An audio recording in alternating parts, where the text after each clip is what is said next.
आदाब नाजरीन, Saiyaara news TV में आपका खैर मकदम है। आइए देखते हैं कुछ अहम खबरें।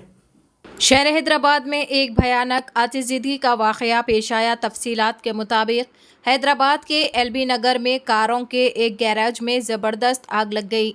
इस हादसे में 16 कारें जलकर खाकिस्तर हो गई। आग ज़्यादा भड़क उठी तो मुकामी लोगों ने पुलिस और फायर ब्रिगेड अमले को इस बात की इत्तला दी। 4 फायर इंजनों के जरिए आग पर काबू पा लिया गया। राहत की बात तो यह है कि इस हादसे में किसी भी तरह के जानी नुकसान की कोई इत्तला नहीं मिली। इसमें 16 कारें मुकम्मल तौर पर जल गई, जिनकी मालियत लाखों रुपये बताई गई है।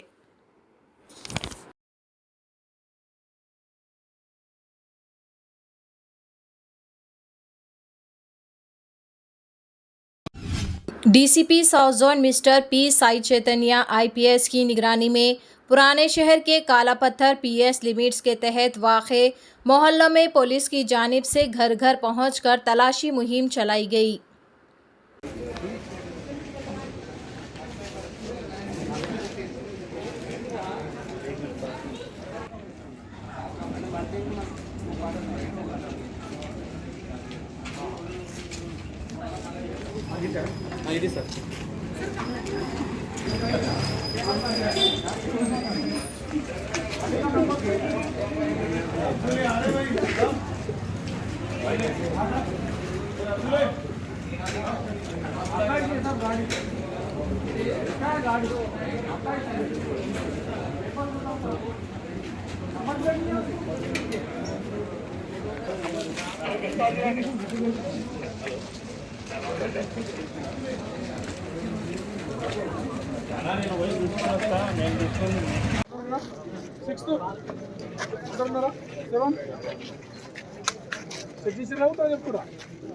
Seven.